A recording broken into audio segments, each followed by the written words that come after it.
Welcome to The Explainer. Okay, get ready, because we're about to dive into a whole new ecosystem of AI tools that are completely changing how research gets done.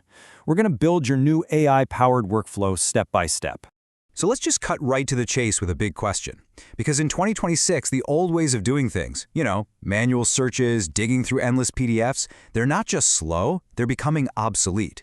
Seriously, what worked for you last year could be holding you back in a major way today. The whole landscape has made this massive shift. We've moved from what we could call passive retrieval to active agency. What does that mean? Well, you're no longer just the person asking the questions. You're more like the project manager, handing over the entire research plan to an intelligent assistant that can actually execute it for you. And that core concept, that's what we call the agentic shift. And honestly, it's the single most important development happening in this space. It's the difference between asking an assistant to go find you a book and asking them to write a full-blown literature review complete with a summary table. It's a whole new ballgame. So let's walk through what a modern research journey actually looks like. We're going to start right at the beginning. You have a new idea, and you need to figure out the lay of the land. For that first crucial step, you've really got two amazing options. If you need to know what's happening right now, like what was just published yesterday, Perplexity is your go-to. The speed is just incredible. But if what you really need to know is what the scientific literature generally agrees on, Consensus is built to give you that weight of evidence answer. Okay, so you've got a grasp of the general idea. Now it's time to actually map out the territory. This is where you find those key foundational papers that everything else is built on. And for this, a tool like ResearchRabbit is pretty much unbeatable.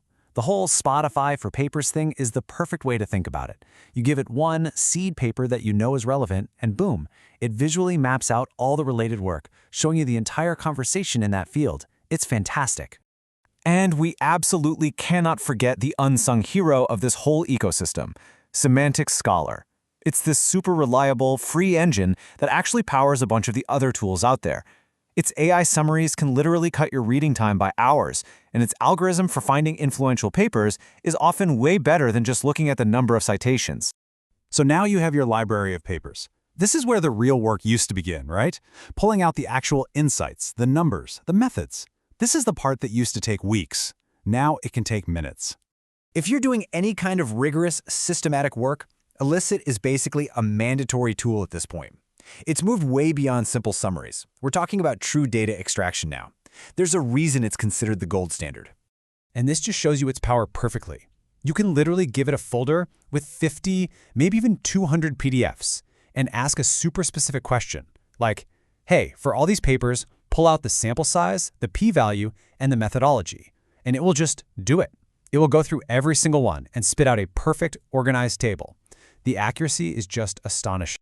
Now, what's really cool is you also have these specialized tools. For synthesizing your own hand-picked collection of papers, Google's Notebook LM is amazing. And its killer feature, it can turn papers into podcasts. I mean, come on!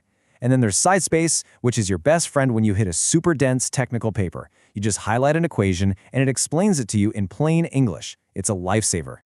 Okay, we've gone from an idea all the way to extracting data. But now we come to the most critical and honestly, the most often overlooked step in this entire AI-driven process: verification. This right here, this is the biggest danger in this new world. These tools are incredible at finding and summarizing papers that have been cited 1,000 times.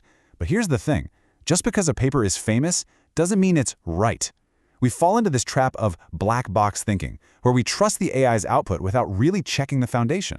So, how do you protect your own work from being built on a shaky foundation? How do you make sure the giants whose shoulders you're standing on are actually, solid?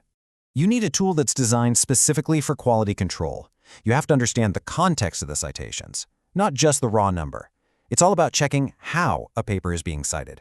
And that is exactly what Cite does. It analyzes millions of citations and tells you if a paper was cited to support a finding, to contrast it with a different result, or just to mention it in passing.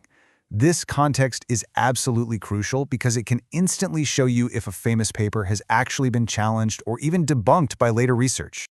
So, let's put this all together.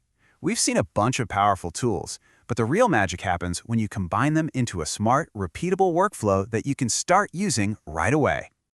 The best way to think about it is like a funnel. You start broad at the top, using discovery tools like Perplexity.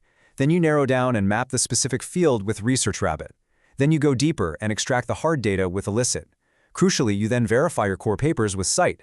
And finally, at the very bottom, you synthesize it all in a tool like Notebook. And this table here is basically your quick reference guide, your cheat sheet for the main tools in our funnel.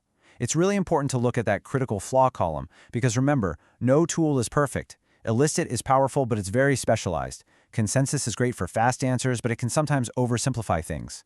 This helps you pick the right tool for the right job. Which brings us to the most important point. You don't need to use all 10 tools we talked about. It's all about picking the right stack for your specific task. You know, if you're doing a deep academic review, your stack is going to look totally different than if you just need a fast, credible answer for a quick report. And really, that's the bottom line. This whole agentic workflow isn't just about making research faster. It's about letting us ask bigger, more ambitious, more complex questions than we ever could before. The tools are here, so the only real question left is, what problem are you going to solve first?